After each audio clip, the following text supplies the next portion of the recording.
Bonjour, c'est encore Kate Evan d'Audible. Audible, l'appli des livres audio et des podcasts, est ravie de soutenir à nouveau Transfert, le podcast qui nous tient toujours en haleine. Vous êtes prêts pour le nouvel épisode ? Bonne écoute!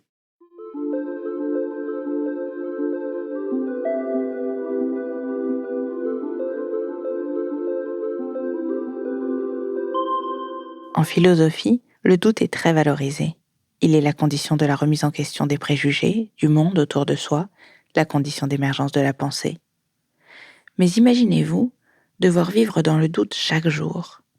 Imaginez devoir douter au quotidien. Imaginez un immense vide au creux de votre vie sans que vous ne puissiez savoir avec certitude d'où il vient, s'il se remplira de nouveau un jour, ni comment. Vous écoutez Transfert, un podcast de Slate.fr produit par Louis Média. Et l'histoire d'aujourd'hui est une histoire d'incertitude, réalisée par Sarah Lou Lepers.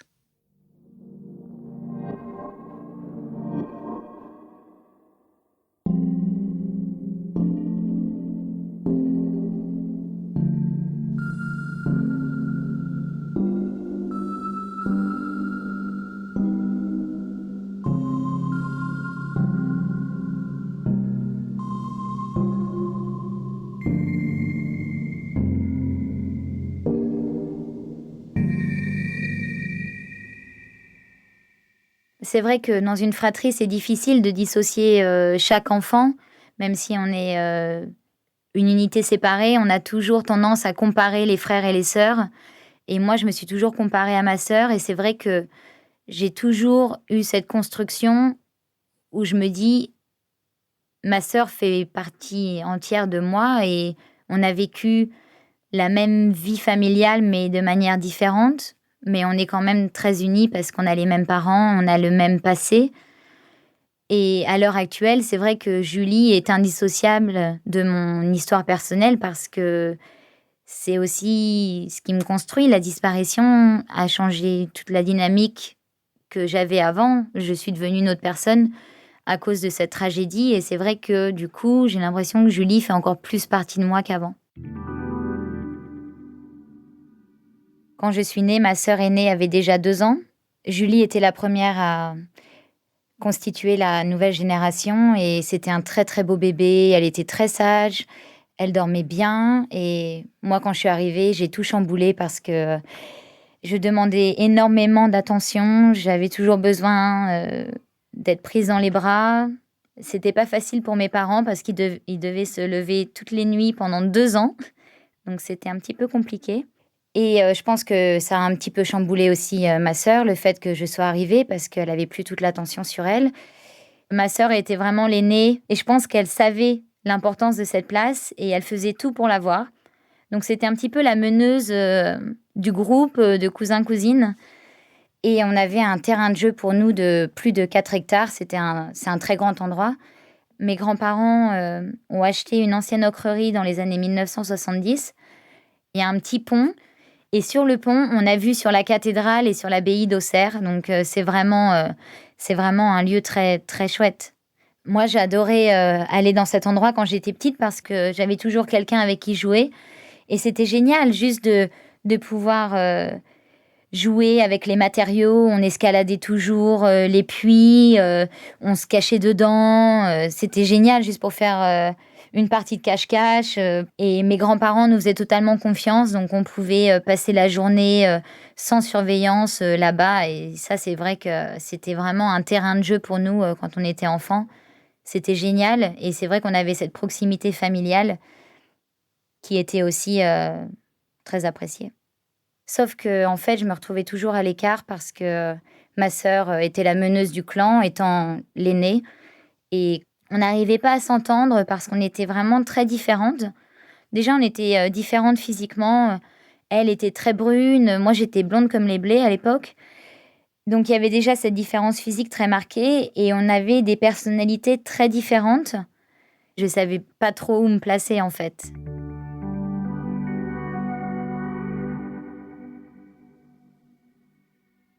Quand j'ai eu 6 ans, mes parents se sont séparés. Bon, c'est surtout ma mère qui a pris la décision parce que mon père buvait trop. Et du coup, ça a été une grosse période de déchirement pour moi parce que j'en voulais terriblement à ma mère d'avoir éjecté mon père du cocon familial. Et du coup, je me sentais vraiment mise à l'écart. Du coup, ma mère m'a emmenée voir une psychologue. Et ça a été plus fort que moi et je me suis mise à dire à la psychologue que de toute façon, mon père ne m'aimait pas. Ma mère a décidé d'en parler à mon père. Et mon père en avait conscience, il savait qu'il faisait une préférence par rapport à ma sœur aînée, qu'il préférait ma sœur. Il a quand même fait quelques efforts que j'ai appréciés, mais ça suffisait pas. La différence était encore très nette. À ce moment-là, mon père prend une place énorme dans la relation que j'entretiens avec ma sœur, puisque c'est un petit peu lui qui dirige là où ma sœur doit aller. Je pense que ma sœur évolue telle que mon père veut qu'elle évolue. Et du coup, elle prend une trajectoire qu'elle aurait peut-être pas prise si mon père ne prenait pas une telle place dans sa vie. Et du coup, c'est vrai que ça créait aussi un fossé entre ma sœur et moi, et c'est peut-être la source de nos engueulades premières avec ma sœur, parce que c'est aussi mon père qui créait un énorme fossé entre nous deux, en faisant une telle différence entre nous deux. Et ouais, c'était pas très plaisant. Quand j'ai 10 ans, mon oncle et ma tante me proposent de partir une semaine dans notre maison de vacances dans les Vosges. Et du coup, c'est la première fois où je pars en vacances sans ma sœur ni mes parents. Et c'est la première fois où je suis vraiment séparée de ma sœur pendant une semaine. Et quand je rentre à Lochrerie chez mes grands-parents, ma grand-mère me dit « Julie m'a dit que tu lui avais manqué pendant cette semaine, j'en reviens pas. » Et moi non plus, j'en reviens pas quand ma grand-mère me dit ça. Et en fait, c'est vrai que ça a vraiment constitué un tournant dans notre relation de sœur avec ma sœur. Je pense qu'elle s'est rendue compte que j'étais importante pour elle à cette époque-là. Et en plus, juste après, je rentrais en 6e et elle a vraiment essayé de me protéger au collège. On se voyait dans la cour de récré. Elle me demandait comment les cours se passaient. Et puis même, on est devenus beaucoup plus proches, même à la maison. Et on passe vraiment du temps toutes les deux. C'est un moment important aussi pour moi quand je grandis, d'avoir vraiment ma sœur aînée à mes côtés, avec qui je peux partager énormément de choses. Moi, après le lycée, je pars en Angleterre parce que j'ai eu 5 au bac. Donc je me suis dit qu'il fallait vraiment que j'apprenne l'anglais. Et puis aussi, avec le recul, je me rends compte que j'ai voulu partir pour vraiment m'éloigner de mon père qui buvait de plus en plus et qui était vraiment nocif pour moi. Il était très nocif pour ma sœur aussi, mais à l'époque, elle voulait pas s'en rendre compte parce que elle avait toujours ce lien très fort qu'elle avait depuis qu'elle était petite, parce que mon père l'avait vraiment façonnée à son image. Et elle avait vraiment du mal à s'en détacher, même si ma mère et moi, à l'époque, on essaye de lui dire « Julie, il faut vraiment que tu t'éloignes de papa, c'est plus possible, il te fait trop de mal, il est trop méchant, il faut vraiment que tu t'en éloignes », sauf que elle y arrive pas. Il faut qu'elle reste à Lochrerie, il faut qu'elle reste à ses côtés.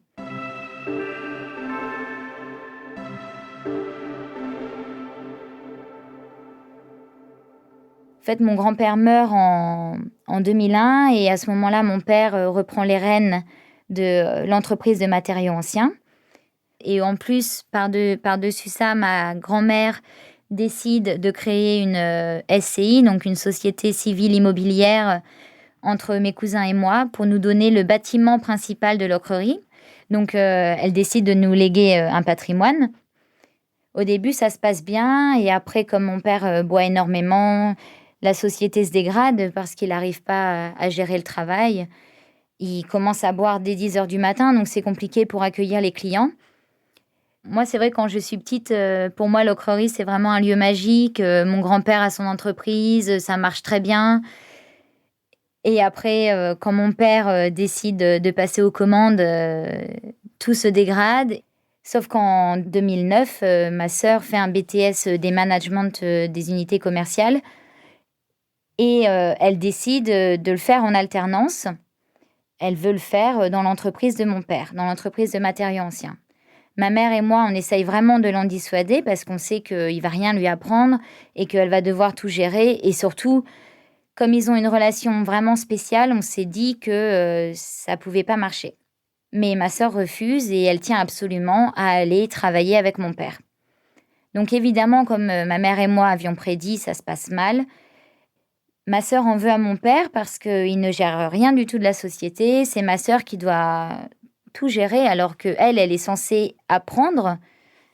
Évidemment, ils rentrent tous les deux en conflit et ça devient de plus en plus compliqué.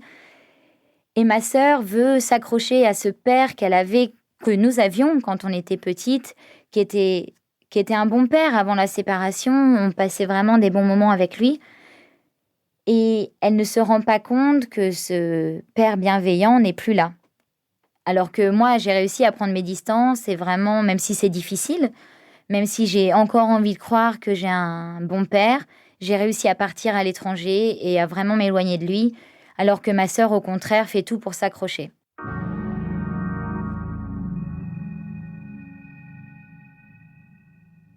C'est vrai que Julie, à cette époque-là, elle veut pas du tout se faire aider. Je me souviens très bien, c'est vraiment marqué dans ma mémoire. Je me souviens, un coup, on était en ville toutes les deux et on parlait et elle me disait qu'elle était jalouse parce que moi, j'étais heureuse et que j'étais à Londres et que j'étais avec mon copain et que dans ma vie, tout allait bien et que moi, je m'étais déchargée de la SCI et de l'ocrerie. Et j'étais en colère qu'elle me dise ça parce que c'était mon choix et c'est moi qui ai décidé de partir à Londres, de m'éloigner de ma famille et c'est moi qui ai décidé de commencer une thérapie et c'est ce que je lui disais à ce moment-là. Je lui disais, mais moi j'arrive à me faire aider, j'ai pris la démarche de voir une psychologue et tu devrais faire la même chose et je peux te dire que ça t'aidera. Moi je me rends compte que ça m'aide et j'ai vraiment envie que tu ailles voir quelqu'un. Et à ce moment-là, elle se ferme et elle me dit que de toute façon, je comprends pas et que c'est pas ça la cause du problème et que une psychologue ne sera pas suffisante pour pouvoir vraiment l'aider. Au bout d'un moment, c'est vraiment plus possible et elle s'en rend compte, sauf qu'elle est déjà très affectée mentalement et psychologiquement parce qu'il lui a fait énormément de mal. Donc c'est à ce moment-là où ma sœur vraiment commence à dérailler et elle se met à la recherche d'un autre père. Donc au début, elle se réfugie dans la religion.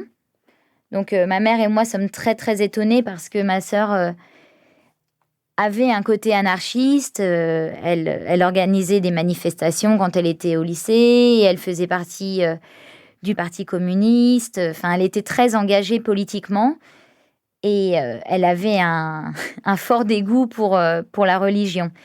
Donc, ma mère et moi, on se rendait compte à cette époque-là qu'il y avait vraiment quelque chose qui n'allait pas. Elle se mettait même à aller à la messe avec ma grand-mère, donc c'était aller assez loin. Au bout d'un moment, ma sœur se rend compte que Jésus et Dieu ne sont pas suffisants pour elle. Donc, elle se met à rechercher une autre issue sur Internet et malheureusement, elle trouve un autre père. Je ne sais pas comment elle est tombée sur ce site, mais elle trouve refuge dans un site qui s'appelle Enki, qui est en fait Enki est le dieu créateur de la race humaine, soi-disant. Et elle se met à vénérer ce dieu. Elle fait beaucoup de recherches sur ce site internet. Et Enki demande à ses membres de faire des prières, de faire des rituels. Elle se met à faire énormément de yoga. Elle peint des tableaux à l'effigie de Enki pour pouvoir faire ses prières. Elle fait des incantations. Donc moi, à l'époque, je suis toujours à Londres, mais je suis assez inquiète pour elle. À chaque fois que je rentre en France, je me rends compte qu'elle est de plus en plus intégrée dans cette secte parce qu'en fait... ma mère et moi sommes allés voir le site et on s'est rendu compte que c'était une secte parce qu'ils demandent de l'argent aux abonnés et on essaye de prévenir ma sœur, mais elle veut rien entendre et dès qu'on essaye d'aborder le sujet, elle se met en colère, elle dit qu'elle est incomprise, qu'on est complètement incompréhensive face à elle. Donc ma mère et moi, on essaye de limiter les dégâts parce qu'on veut pas non plus qu'elle coupe les ponts avec nous, donc on essaye d'éviter le sujet au maximum. Je me souviens très bien, le 30 décembre 2012, Donc je rentre tous les ans pour Noël et je rentrais en Eurostar ce jour-là et juste avant de rentrer à Paris pour prendre l'Eurostar, on décide de faire un déjeuner toutes les 3. Ma mère fait une bradade de morue parce que c'était vraiment le repas que ma mère fait à chaque fois que je rentre de Londres. On mangeait dans la salle à manger de chez ma mère, sur une table carrée qu'on a depuis des années. Et on a chacune notre place spécifique à cette table. Donc Julie est en bout de table, maman au milieu, moi je suis de l'autre côté face à ma sœur. Elle n'est pas maquillée, elle est mal habillée, pas du tout apprêtée, vraiment négligée en fait. C'est vrai qu'à ce moment-là, du coup, comme elle fait énormément de yoga, parce que ça fait vraiment partie de sa pratique religieuse maintenant, elle perd énormément de poids. Elle se néglige aussi énormément parce que je pense que Enki prend tellement de place dans sa vie que elle en oublie presque de prendre une douche, quoi. Donc, je vois qu'elle change physiquement et ça aussi, ça m'inquiète de me rendre compte qu'elle prend pas du tout soin d'elle.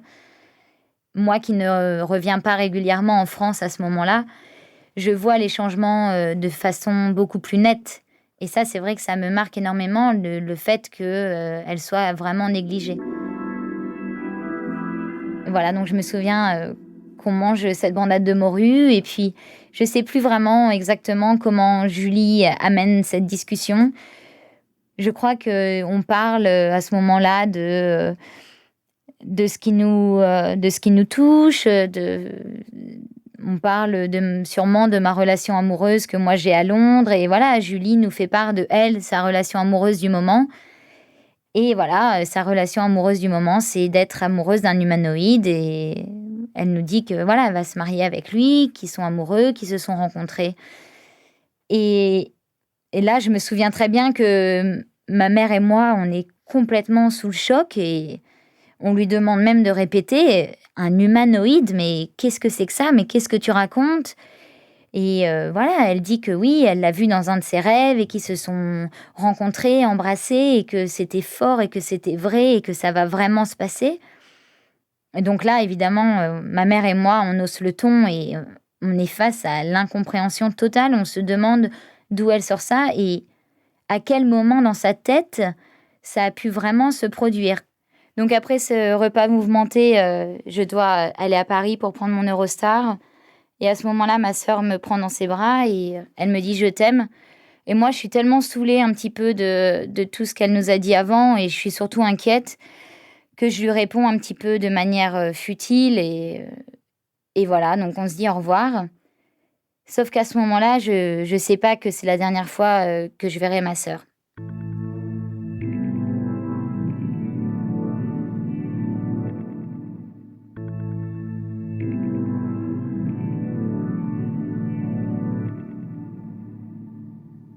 Après cette conversation mouvementée avec ma sœur, ma mère et moi, on rentre en contact toutes les deux sur Messenger à l'époque et on se dit qu'il faut qu'on fasse quelque chose pour Julie parce qu'on est toutes les deux allées visiter le site et c'est à ce moment-là où on se rend compte que c'est vraiment une secte et qu'elle est vraiment prise dedans parce que à ce moment-là, en fait, ma sœur habite de nouveau chez ma mère parce qu'il y a eu un incendie dans son appartement.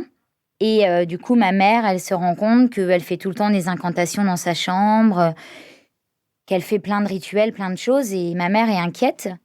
Sauf que, on ne sait pas vraiment quoi faire toutes les 2 parce que ma sœur ne veut rien entendre et c'est vrai qu'à cette époque-là, ma sœur a presque 26 ans et qu'on ne peut rien faire contre son gré malheureusement. On peut pas la forcer à aller voir quelqu'un, on peut pas la forcer à arrêter et du coup, on se sent vraiment démunis, en fait, parce qu'elle veut pas nous écouter et elle est vraiment, vraiment prise dedans. C'est quelque chose de vital pour elle. C'est le seul moyen, qu'elle a, pour continuer à vivre. Elle a trouvé son nouveau père et elle le dit, c'est vraiment, le père universel, c'est le père de tout le monde et c'est surtout mon père à moi. Donc, elle veut plus entendre parler de notre père biologique et Enki l'a complètement remplacé et a pris le dessus sur beaucoup de choses, en fait. Elle continue quand même à avoir une vie normale, à avoir des amis. Elle fait son anniversaire, elle fête ses 26 ans. Moi, malheureusement, je peux pas rentrer en France à ce moment-là parce que je suis dans un boulot de nounou et j'ai pas beaucoup de vacances. Donc, je rentre pas. Et arrive juillet 2013. Elle peint beaucoup, elle sort avec ses amis, elle rencontre un garçon qu'elle commence à fréquenter. Et donc, l'été arrive vite et elle décide de partir en vacances avec son nouveau petit copain et ses nouveaux amis. Au bout de 3 jours, son copain et ses amis décident de partir à Nantes. Mais Julie décide de continuer son périple toute seule. Elle avait l'habitude de partir en voyage seule. À cette époque-là, elle a un Renault Break, donc elle peut facilement dormir dans le coffre. Elle a un matelas. Elle n'a pas besoin de confort. Elle n'a pas besoin de grand-chose pour vivre. Et elle aime bien justement partir un petit peu à l'aventure. Pendant toutes ces vacances-là, elle tient toujours ma mère au courant, que ce soit avec des appels ou des textos. Donc le 16 juillet, elle lui dit qu'elle se dirige vers la côte basque et que tout se passe bien, qu'elle est contente de passer du temps toute seule, de ses vacances. Et au bout de quelques jours, ma mère n'a plus de nouvelles. Elle lui envoie des textos qui restent sans réponse. Elle essaye de l'appeler et quand elle l'appelle, ça tombe directement sur la messagerie. Fin juillet 2013, ma mère me contacte et me demande si j'ai des nouvelles de Julie, si j'ai reçu un email ou un coup de fil ou un texto. Et je lui dis, bah non, pourquoi? Mais en même temps, moi, c'était pas étonnant que j'ai pas de nouvelles de Julie, donc je me posais pas trop de questions. Mais quand ma mère me demande, là, je commence à me poser des questions et à me dire qu'il y a peut-être quelque chose qui cloche. Donc je lui demande plus précisément, mais pourquoi tu me demandes? Il se passe quelque chose? Et là, ma mère me dit, non, mais t'inquiète, je demande comme ça, par hasard. Donc voilà, je pense qu'à ce moment-là, ma mère ne veut pas du tout m'inquiéter. Et moi, le premier réflexe, c'est d'envoyer un message sur Messenger à Julie en disant donne-moi des nouvelles, est-ce que tu vas bien? Je veux juste savoir où tu es, ce que tu fais, et je veux être sûre que tout va bien. Et évidemment, j'ai pas de réponse à ce moment-là. Et du coup, quelques jours plus tard, on en rediscute avec ma mère. Et là, elle me dit qu'elle est vraiment très inquiète. Et c'est à ce moment-là, vraiment, où je me rends compte qu'il y a vraiment un problème.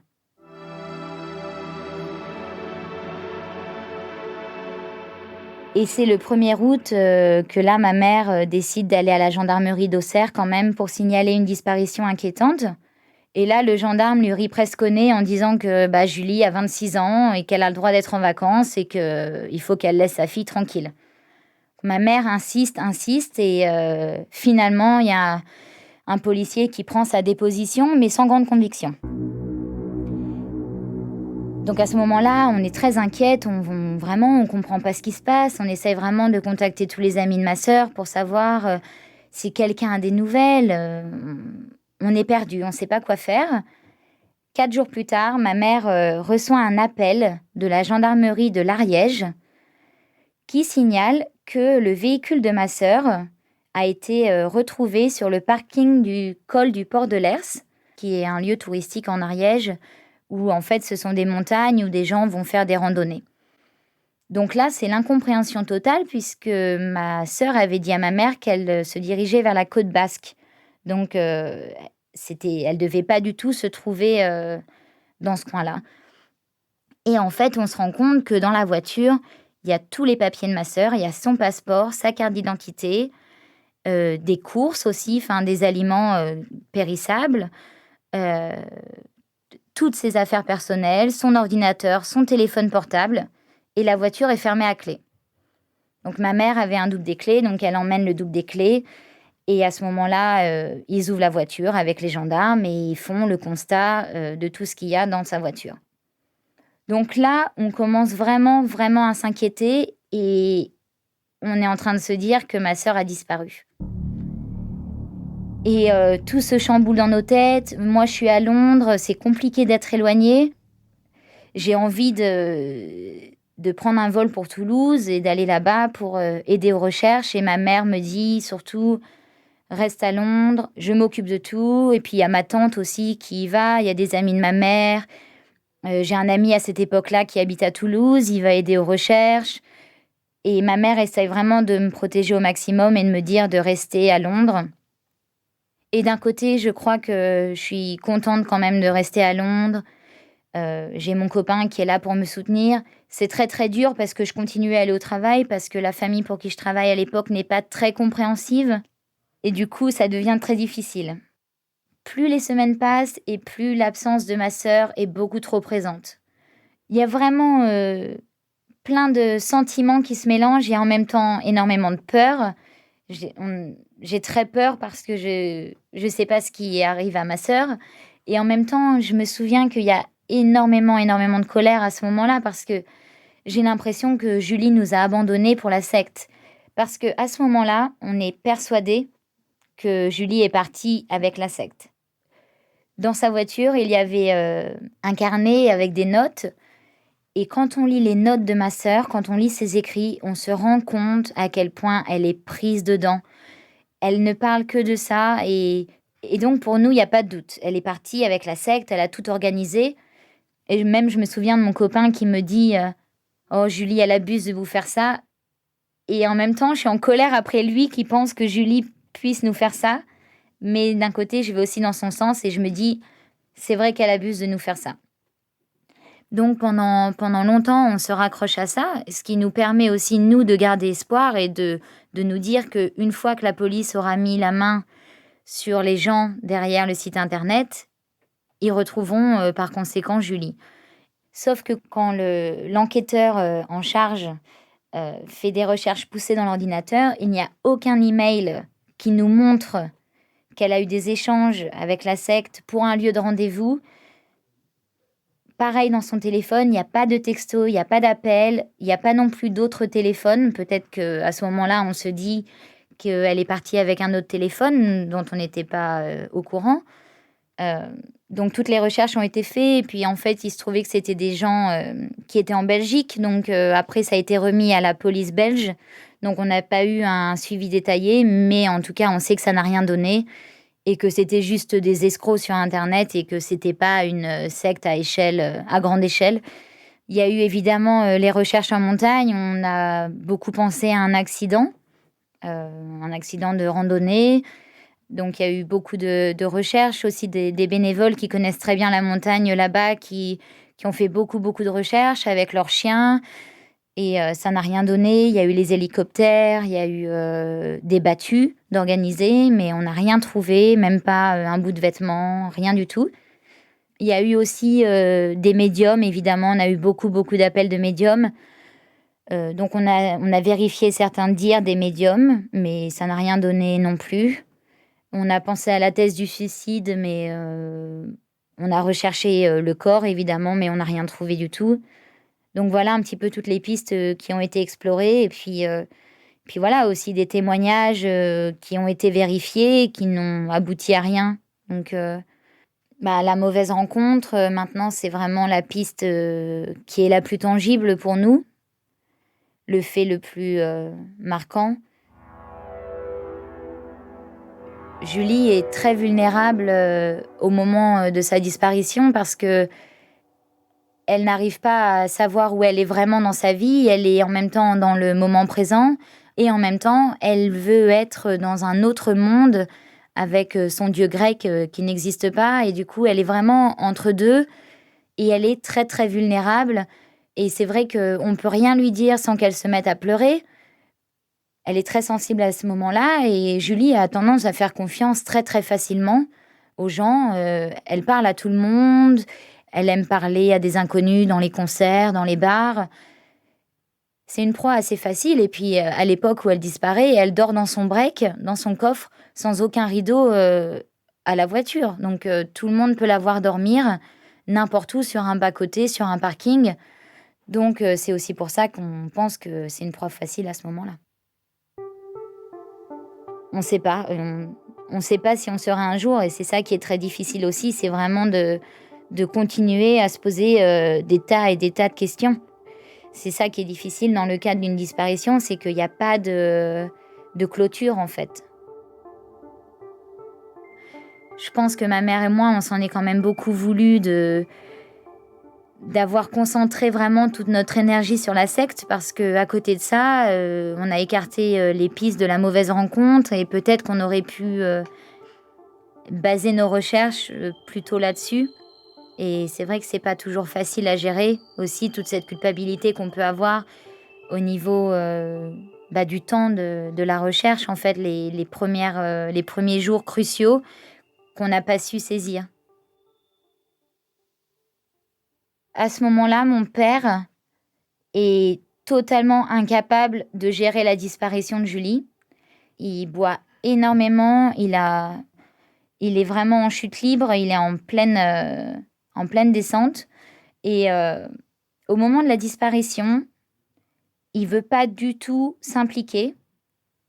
Il est incapable, en fait, il est vraiment incapable de s'impliquer dans l'histoire. Pas une seule fois, il est descendu dans le sud, pas une seule fois, il demandait des nouvelles à ma mère. Il a jamais rien fait. Ça l'a tellement affecté il était plus incapable de rien faire, il buvait et je me souviens être rentrée en août 2014 et j'ai à peine reconnu mon père, il était tout mince, tout maigre. Donc j'étais inquiète à ce moment-là, mais en même temps, je me suis dit, que je pouvais rien faire et que j'avais pas envie de me battre avec lui pour, l'emmener à l'hôpital et que voilà, c'était son choix.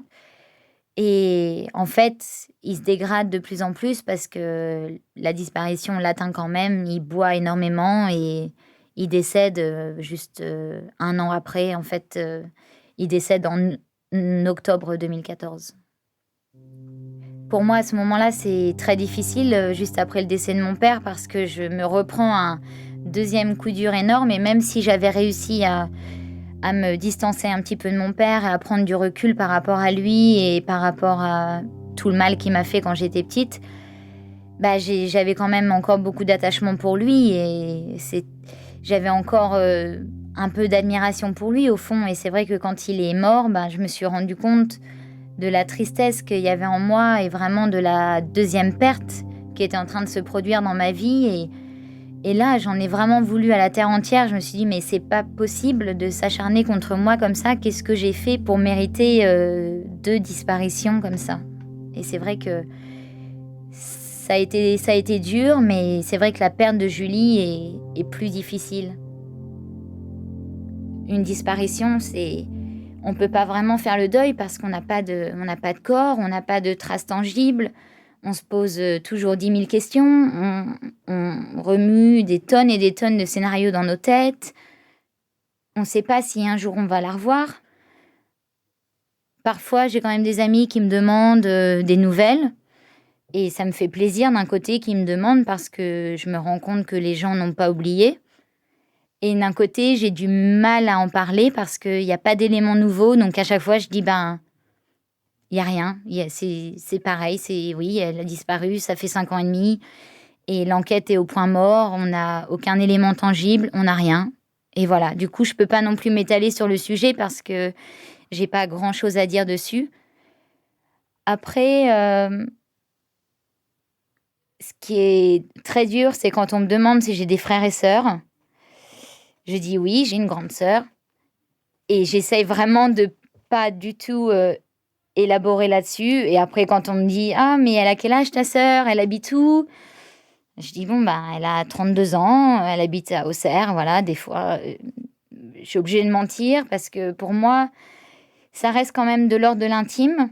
C'est pas une question d'assumer ou de pas assumer, mais c'est que c'est tellement difficile à digérer que j'ai peur parfois de la réaction de la personne et j'ai pas envie que son regard change sur moi à cause de mon histoire. J'ai pas envie que la personne se dise: «Oh la pauvre, c'est horrible, ce qui lui arrive» et du coup, j'ai pas envie qu'elle me perçoive de manière différente, en fait. Après, c'est vrai que je me rends compte que je me suis aussi beaucoup protégée en ne participant pas vraiment aux recherches. Je suis jamais allée au col du Port de l'Hers, là où Julie a été vue pour la dernière fois. Pour l'instant, j'en ressens pas du tout le besoin.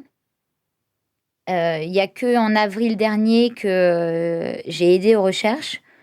On a eu un faux témoignage, d'une personne qui avait dit voir Julie au carnaval de Toulouse en 2014, donc juste 1 an après sa disparition. Il était très clair dans son témoignage, donc ma mère, sa sœur et la sœur de mon père, donc ma tante, ainsi que ma cousine et moi, on a décidé d'aller à Toulouse pour rencontrer cette personne au moment du carnaval. Et comme ça, on s'est dit, on va faire un tour au carnaval, on ne sait jamais.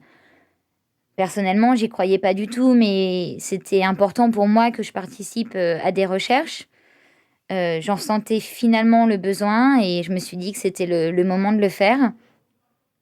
Sauf qu'en fait, ce week-end a été très, très éprouvant parce qu'on était tout à cran, on avait toute envie de trouver des réponses, mais on les trouvait pas, donc c'était très, très compliqué. Il y avait quelque chose qui clochait chez lui, enfin, il avait le regard fuyant, il n'était pas non plus très clair dans ses propos, donc on y croyait sans y croire et du coup, c'était très dur. Puis même au moment de quitter notre Airbnb, on s'est fait voler toutes nos affaires. Enfin, c'était vraiment le week-end un petit peu catastrophique et ça a été vraiment très, très, très, très dur à gérer. Et pourtant, ça fait plus de 5 ans que Julie a disparu. Maintenant, vu que ça fait 5 ans et demi, je me rends compte que l'espoir de la revoir diminue de plus en plus. Et ça, c'est pas facile à accepter. Mais j'essaye de l'intégrer parce que c'est plus simple pour moi de continuer à avancer, de me dire que bah, c'est comme ça et qu'il faut arrêter de chercher continuellement et de s'user la vie à chercher. Ma mère s'est vraiment battue auprès de la justice. Elle a tout remué auprès des juges d'instruction qui voulaient fermer l'enquête. Elle a écrit des courriers.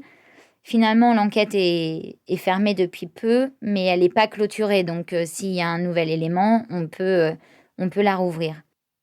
C'est vrai que d'avoir participé aux recherches en avril dernier, je me suis rendu compte que finalement, on avait déjà parcouru toutes les pistes possibles et inimaginables, et que à l'heure actuelle, après 5 ans et demi de disparition, ben pour moi, ma perspective, c'est de prendre du recul et d'arrêter un petit peu les recherches puisque on a exploré plein de pistes et maintenant, ben, si Julie, elle doit réapparaître un jour, si elle décide de revenir parce que c'était son choix de disparaître, eh ben, elle réapparaîtra et ce sera le plus beau jour de notre vie, évidemment.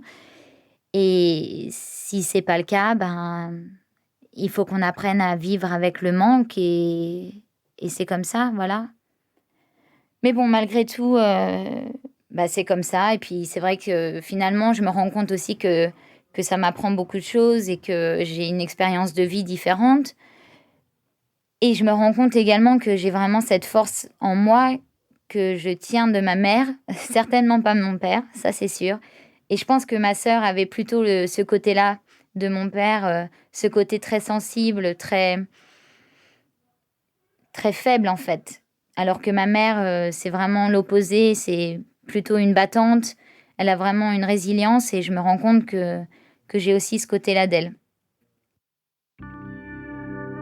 Cette histoire me permet vraiment de me rendre compte que bah, j'arrive à continuer à avancer malgré tout et je pense que ça m'a fait aussi prendre en maturité parce que bah, c'est des expériences de vie qui nous font grandir quoi qu'il arrive si on arrive à les gérer. Et ça, c'est vrai que par rapport à ça, je me sens vraiment grandie. Et je me rends compte aussi que c'est important pour moi de le partager, d'expliquer un petit peu tout ça parce que ça me permet aussi, moi, personnellement, de voir le chemin que j'ai parcouru. Cette histoire, elle fait partie de moi. Et il faut que j'accepte que cette histoire fasse partie de moi. Et je veux continuer vraiment à avoir ce contrôle sur ma vie et à avoir une vie épanouie. Je veux pas que cette histoire m'enlève ça, au contraire. La disparition de Julie est apparue pile au moment où je décidais de faire enfin des études d'art, ce que j'avais toujours voulu faire mais que j'osais pas entreprendre. Finalement, c'est vrai que j'ai concentré vraiment mes sujets d'art plastique sur la disparition de Julie et plus tard aussi, j'ai fait des travaux par rapport à mon père et par rapport à son décès et tout ce qui rejoint un petit peu la dynamique fille-père et aussi sœur pour en refaire une autre histoire et refaire quelque chose de nouveau avec. Pour moi, ça me permet un petit peu d'évacuer tout mon mal-être et mes ressentis, et aussi de pouvoir le partager aux gens qui peut-être ne comprennent pas ce que c'est que de vivre une disparition, et peut-être que les gens peuvent le comprendre à travers mon travail artistique. Et c'est aussi une manière pour moi d'exorciser un petit peu tout ça et d'aller mieux, en fait. Et ça, c'est important aussi d'en prendre la mesure. Donc oui, je pense que j'ai le droit au bonheur.